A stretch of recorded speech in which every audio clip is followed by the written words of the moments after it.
The latest episode of Strange New Worlds not only gave us numerous cosplay opportunities, a plethora of fanfiction ideas, and caused us all to cry, it's made us re-examine one of the franchise's most beloved episodes 24 years later.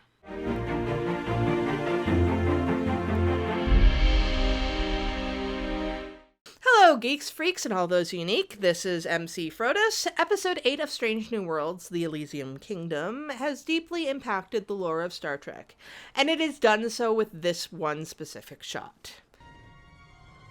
Here we see the front cover of the book featured in the episode, and most importantly, we see that the author is Benny Russell.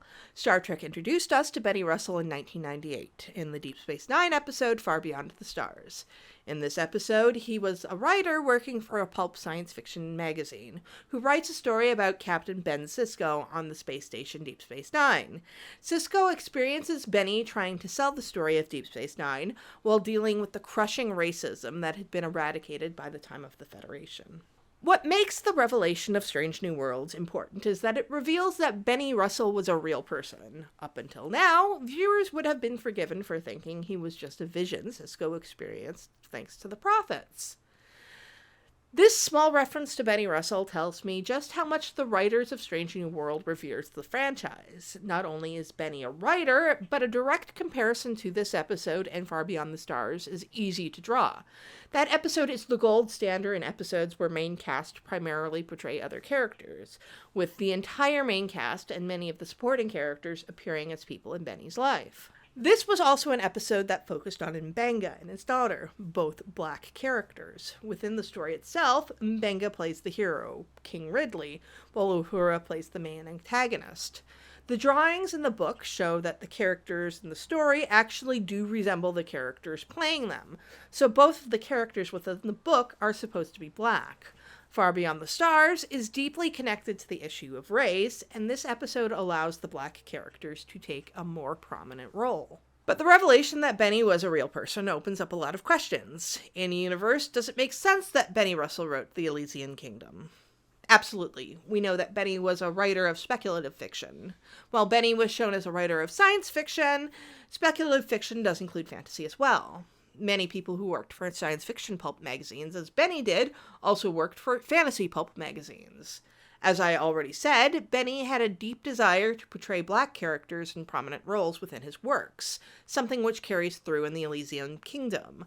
Not only is King Ridley black, but his clothing is meant to evoke Nigeria.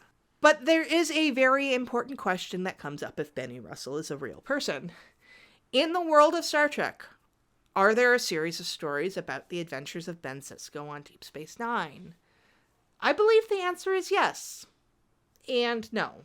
I believe that the vision we saw in Far Beyond the Stars actually happened. There is a very important line of dialogue in Far Beyond the Stars that is actually quite plainly saying that Benny Russell was a real person. Tell me, please, who am I? Don't you know? Tell me. You are the dreamer. And the dream. When this line is said, Benny is dressed both as himself and as Sisko, wearing Benny's glasses, but also Sisko's uniform. There is also a scene at the end where Sisko looks at his reflection and sees Benny. These two men, separated across time and space, are dreaming of one another. For Benny Russell, it inspires him to write a series of stories. For Ben Sisko, it shows him a vision to inspire him. When I say, no, I don't think a series of Deep Space Nine stories exist, Benny Russell wasn't able to get his series published. That is the struggle of that episode. The first story ends up getting pulped, and Benny has a nervous breakdown.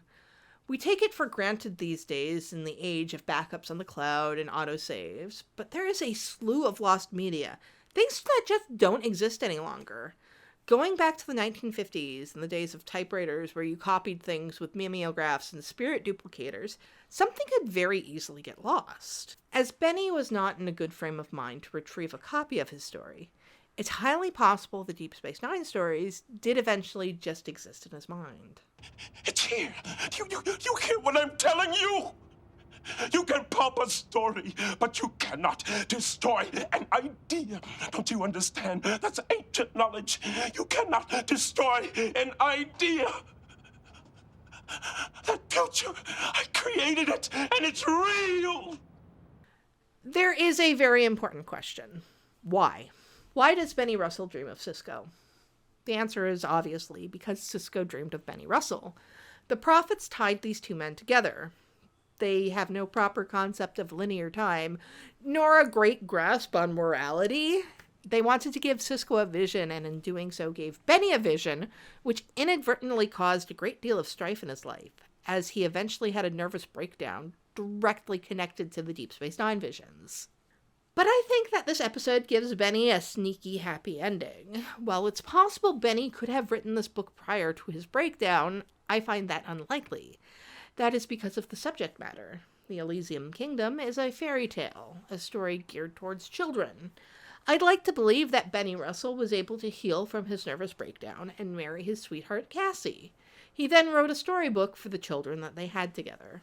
This book would then go on to last until the 23rd century, where Mbenga used it to bond with his own child.